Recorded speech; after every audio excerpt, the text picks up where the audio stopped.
départ, le rythme est soutenu, de nombreuses tentatives d'échapper échouent. Ce n'est qu'après le premier tiers du parcours qu'une petite trentaine de coureurs parviennent à prendre un peu de temps sur le peloton. Mais le groupe ne restera pas longtemps en tête de course puisque les cadors du peloton se livrent une belle bataille dans l'ascension du col de l'Iseran. Puis un fait de course incroyable bouleverse le programme. La météo s'en mêle, la grêle recouvre la route, le chronomètre est donc arrêté au sommet du col de l'Iseran. Un cas sans précédent. On n'a pas trop compris ce qui s'est passé, à vrai dire, ouais, ça roulait très vite d'entrée, on s'est tous retrouvés à part Nicolo dans un gros groupe étau. Et puis on a été arrêté en haut du plus haut col du Tour de France, donc on voit qu'il y a des grêlons partout, enfin, c'est limite comme de la neige, donc ils ont pris la décision d'arrêter l'étape, donc bon temps, c'est pas démérité. Une journée incroyable, et ça va comme ça, tout à l'hôtel. Dans vos chambres, tout est dans vos chambres, les collations, ça dans vos chambres. Bon, c'est beau ça. Et vous êtes dans la 108. C'était dommage annulé, c'était comme ça gagner l'étape. Prenez les collations et les récup. Ils sont là. Pédale. Ici. Non, pas facile, non. La dernière fois, 5 années dernières, à la piste. Pourquoi c'est un départ dur sur la bosse. Et moi, pas j'aime les départs sur la bosse.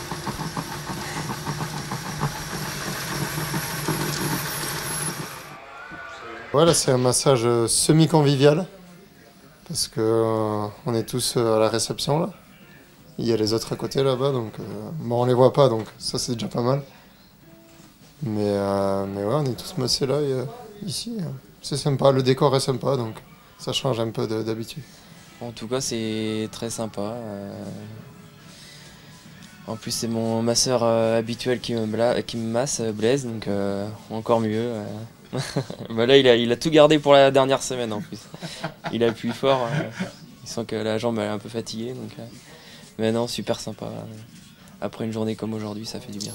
Je pense qu'aujourd'hui, ça va être la grande bagarre parce que c'est impossible que les coureurs qui visent la victoire finale du Tour de France se résument à seulement se bagarrer le dernier jour parce que c'est une trop grosse prise de risque. Donc aujourd'hui, tout le monde va se dévoiler, tout le monde va cracher son venin, donc grosse bataille en perspective.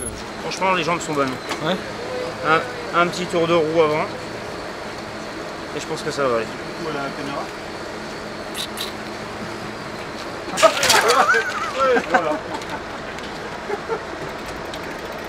On la refait? Hier, tu me disais que c'est la première fois que tu allais aussi haut à vélo, mais aujourd'hui, on va encore plus haut. Ouais, ça va encore plus haut. Il y a 100 mètres, 150 mètres de plus que le Galibier, je crois. Donc voilà, chaque jour une nouvelle découverte.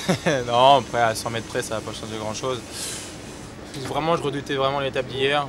Ça s'est pas mal goupillé, j'ai fini bien fatigué, mais comme l'ensemble du peloton, aujourd'hui c'est plus court. Voilà, de toute façon maintenant c'est au mental, hein. Il reste 2 étapes avant les champs, il y a de la fatigue, c'est là-haut que ça va jouer. Non, mais en fait le réglage était pas bon, c'est pour ça. Le réglage n'est pas bon, et quand le réglage n'est pas bon, ça pardonne pas sur le Voilà, on a une vraie explication. Ça c'est pour les... Comme aujourd'hui on va pas aller à l'arrivée, on va aller directement à l'hôtel. Il y a 6 km et à l'ESSO ils nous ont donné des sifflets et des bandeaux pour que les coureurs puissent se faire entendre en descendant, parce qu'il y a pas mal de spectateurs, donc c'est pour la sécurité. Donc voilà, donc, ils ont tout ça autour du cou et le bandeau bleu autour du bras, comme ça ils savent que c'est les coureurs qui descendent. Ouais, toujours, hein, pour pas être surpris par une ascension qu'on n'a pas vue ou qu'on a oublié de retenir, donc voilà, une anti-sèche. Eh bien demain c'est presque la fin, une étape de 130 km, peut-être givrée ou pas, mais en tous les cas ça sera le dernier repas des coureurs à bord de l'Espace Nutrition pour ce Tour de France qui a été très difficile.